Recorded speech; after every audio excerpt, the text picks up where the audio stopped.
Let me ask you something. It's a question that's so simple, you've probably never even thought to ask it. But trust me, the answer is going to completely change how you see, well, pretty much everything. So here it is. Are you moving right now? I mean, right this very second. You're probably thinking, no, of course not. I'm sitting in a chair. I'm on my couch. You feel totally still, right? Perfectly at rest. And your common sense would say, nope, definitely not moving. But physics has a much more interesting answer. And it's a bit of a mind bender. Turns out it all depends on who's asking the question. Okay, so that little puzzle brings us to our first big idea here, the secret of what we call relative motion. This is really the heart of it all. The idea that nothing is truly at rest or truly in motion. It's all relative.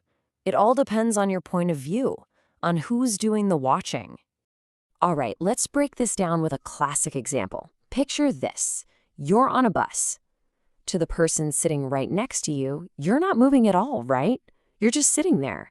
But to someone standing on the sidewalk, watching the bus go by, you're whizzing past them. It's the same you, but two totally different realities. And the crazy part? Both of them are 100% correct. So what's going on here? Well, physicists have a name for this. They call it a reference point, or sometimes the origin. It's basically the spot you're measuring from. You literally can't talk about motion without first saying what you're measuring it against. For your fellow passenger, the reference point is the bus. For the person on the street, the reference point is the ground. Okay, I can hear you now. But I'm not on a bus. And you're right.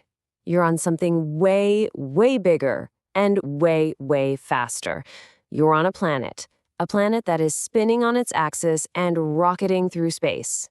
So let's change our reference point. Instead of the sidewalk, let's use the sun. From the sun's perspective, how fast are you moving right now? Get ready for this. You're moving at about 30,000 meters per second. That is insane. That's 30 kilometers every single second. So let me ask you again. Are you still? See? It really depends on who's asking. All right, so our minds are a little blown. All motion is relative. So how do physicists actually, describe it? We're going to need some tools. Let's start with two of the most basic ones, distance and displacement. To get this, let's follow a little story. Let's say we have a guy named Shanti, and he's going for a walk. He walks 5 meters, takes a turn, walks another 5 meters, turns again, walks 5 more, and then makes one last turn and walks a final 5 meters. A nice little square path. So if I ask you, what's the total distance Shanti traveled? That's pretty easy, right? You just add up the whole path he took. He walked 4 segments, each 5 meter long. So that's 20 meters. Simple enough. But what if I ask a different question? Forget the actual path he walked for a second. What's the shortest distance, like as the crow flies, from his starting point to his ending point? Aha, that is what we call displacement. It's just the straight line from A to B, from start to finish. So even though our friend Shanti walked a whole 20 meters, his displacement was only 10 meters. See the difference?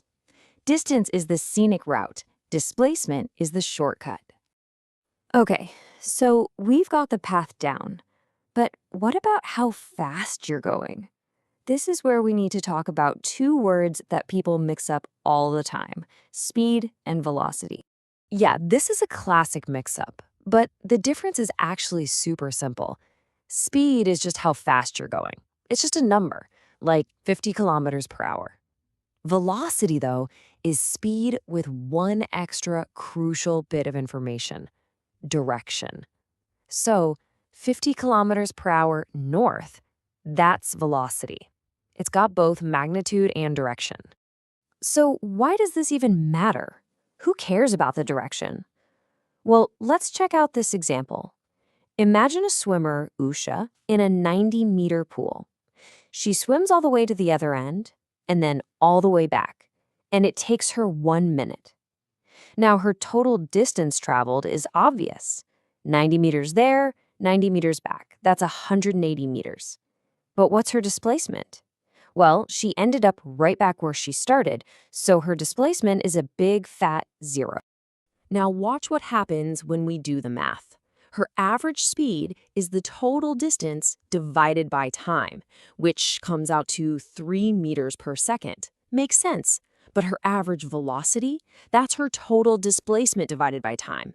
Since her displacement was 0, her average velocity is 0 meters per second.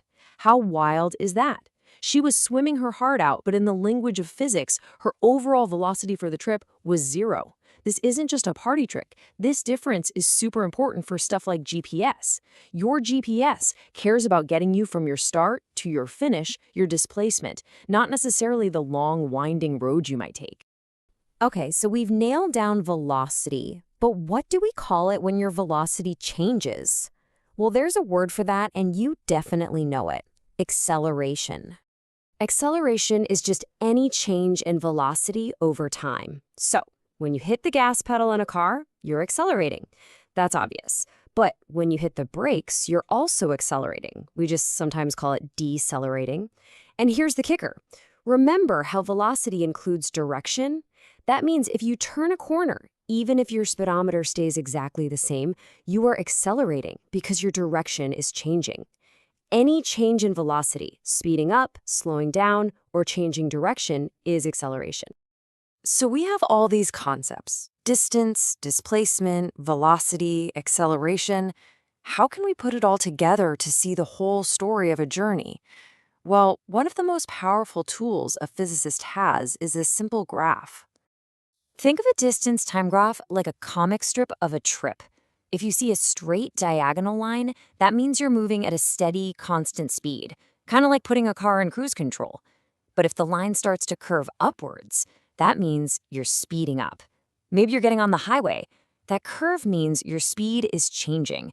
The shape of that line tells you the entire story without any words. And velocity time graphs? They're even cooler. They don't just show you how your velocity is changing over time, they have this awesome hitting feature. If you calculate the area underneath the line on the graph, that number is the total distance you've traveled. It's an amazing visual trick to figure out how far something went. Okay, let's do a quick recap of everything we've covered. First, motion is always relative. Second, distance is the total path you take, while displacement is just the straight line from start to finish. Third, speed is just how fast, but velocity is how fast and in which direction. Fourth, acceleration is any change in that velocity. And finally, graphs are the best way to see the whole story of motion in one picture. And that brings us right back to that first big, mind-bending idea. If everything's motion is relative to something else, if you're moving relative to the sun and the bus is moving relative to the road, then what is the entire Earth moving relative to? What's the ultimate reference point for everything? Now that's something to think about.